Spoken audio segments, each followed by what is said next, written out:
కోడి రామకృష్ణ గారి దర్శకత్వంలో రూపుదిద్దిన పెళ్లి పందిరి చిత్రానికి పాటల బాణీలన్నీ పూర్తి చేశారు వందే మాత్రం శ్రీనివాస్ గారు.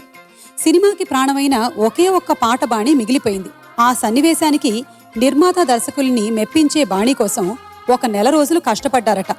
కష్టం ఫలించింది. సిరివెన్నెల గారి సాహిత్యానికి మంచి బాణీ దొరికింది. ఆ పాటే బాలు గారు గోపికా పూర్ణిమ ఆలపించిన ఈ ప్రకృతి గీతం. ఈ పాటని పాడడానికి వేదికపైకి ఆహ్వానిస్తున్నాము ఎస్పి బాలసుబ్రహ్మణ్యం గారిని, రమ్య బెహరాని.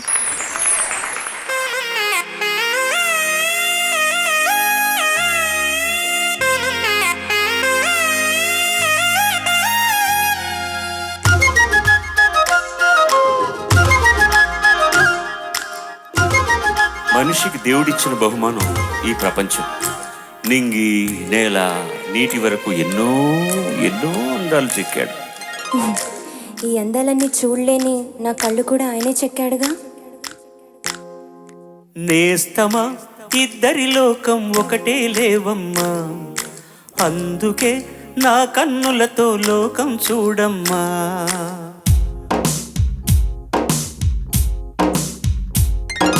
నేస్తమా ఇద్దరి లోకం ఒకటే లేవమ్మా, అందుకే నా కన్నులతో లోకం చూడమ్మా.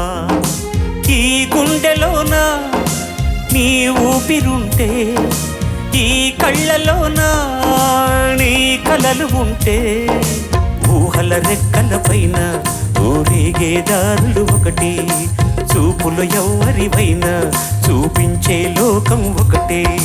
నేస్తమా ఇద్దరి లోకం ఒకటే లేవమ్మా, అందుకే నా కన్నులతో లోకం చూడమ్మా.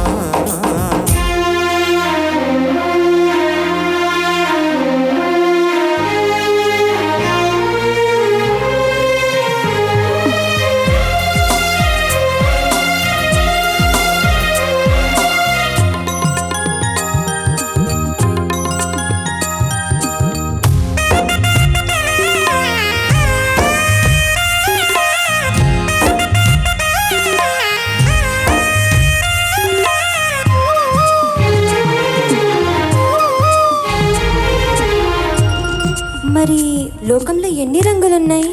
అవి ఎలా ఉంటాయి?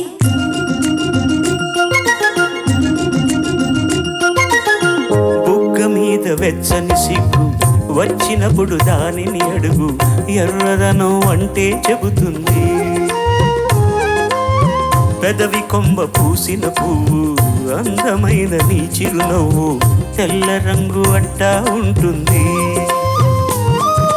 నీలో నిలువున పులకలు రేగిన వేళ నువ్వే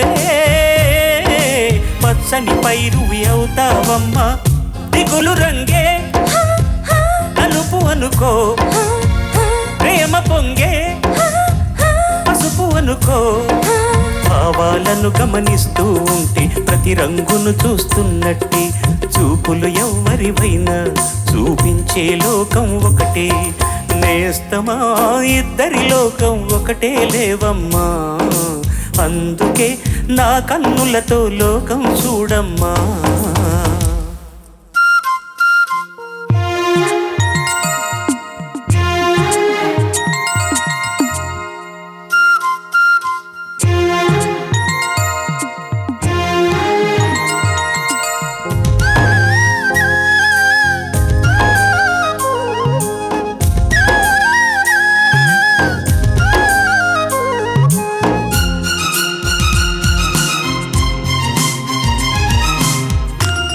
ఉదయం సాయంత్రం అంటారే, అవి ఎలా ఉంటాయి?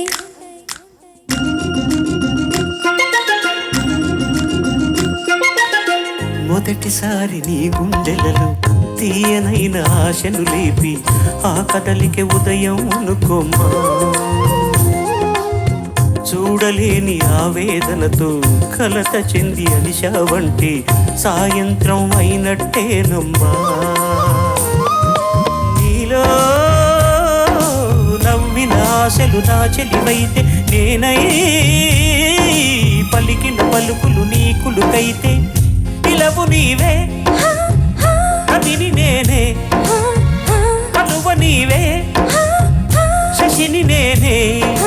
ఒక్క ఒకరి కోసం ఒకరం అనుకుంటూ జీవిస్తుంటే చూపులు ఎవ్వరివైనా చూపించే లోకం ఒకటే. నేస్తమా ఇద్దరి లోకం ఒకటే లేవమ్మా, అందుకే నా కన్నులతో లోకం చూడమ్మా. ఈ గుండెలోనా నీ ఊపిరుంటే, ఈ కళ్ళలో నీ కలలు ఉంటే, ఊహల రెక్కల పైన ఊరేగే దారులు ఒకటి, చూపులు ఎవ్వరివైనా చూపించే లోకం ఒకటి.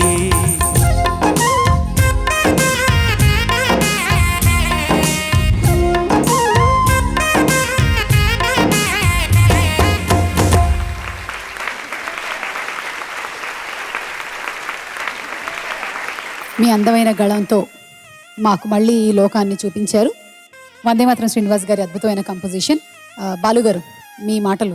మంచి సందర్భం వస్తే ఏ సంగీత దర్శకుడికైనా కూడా మంచి పాట చేయాలని అనిపిస్తుంది. Very very sweet composition. Thank you very much Vande Mataram. చాలా సరళ మనస్కుడు, చాలా తీయటి హృదయం అతనిది, చాలా మంచివాడు.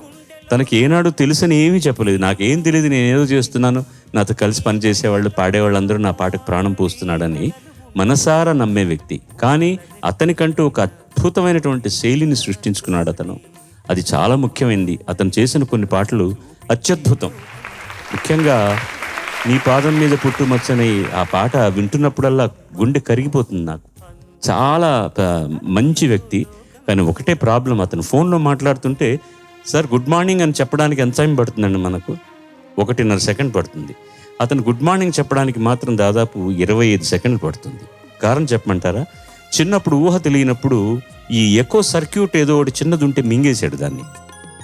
ఇప్పుడు నాకు ఫోన్ చేశాడు అనుకోండి, శ్రీనివాస్ చెప్పయ్యా అంటాను, బాలుగారు బాలుగారు బాలుగారు బాలుగారు బాలుగారు బాలుగారు ఒక పాట రెడీగా ఉందండి, ట్రాక్ ఎప్పుడు మీరు పాడతారు బాలుగారు బాలుగారు. ఈ బాలుగారు ఎక్కోతోనే సరిపోతుంది.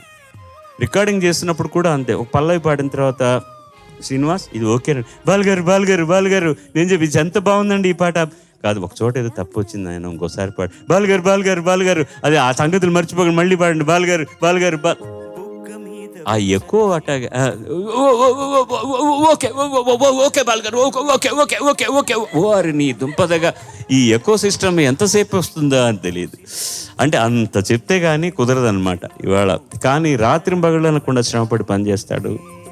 చాలా మంచి వ్యక్తి. అందుకనే నేను మనసు విప్పి మాట్లాడుతాను. ఎందుకంటే ఒక సభా మర్యాదను పాటించాలి చాలా చోట్ల. కానీ అతను నా తమ్ముడు లాంటి వాడు. మా ఊరు అమ్మాయి పెళ్లి చేసుకున్నాడు, మా ఊరు అల్లుడు, జాగ్రత్త చూసుకో అమ్మాయిని, లేకపోతే నారాయణమూర్తికి చెప్పి తాట ఒలిపించేస్తా. పాట బాగానే పాడావా? అరే ఏదన్నా మాకు చెప్పు గురు, పాట బాగా పాడామా లేదా మైక్లో చెప్పు ప్లీజ్. చెప్పు శ్రీనివాస్. అతి కష్టం మీద 2-3 కట్ చేశాడు. చెప్పు. మీరు పాడాక అసలు ఇంకా వేరే ఇంకేముంటుంది వాళ్ళకి అంటే అంతేనా? ఇంక పాడాక వేరే ఏముండదు అంటే ఇంకా పాట నాశనం అయిపోయిందనా అర్థం? ఏంటి అసలు నాకు తెలియక అడుగుతా. ఏడో చెప్పమ్మా. Okay Srinivas okay okay okay బాగానే పాడావు, నువ్వు కూడా బాగానే డైలాగులు బాగానే చెప్పావు. Okay okay okay. Thank you Balu గారు, థ్యాంక్ యూ రమ్య.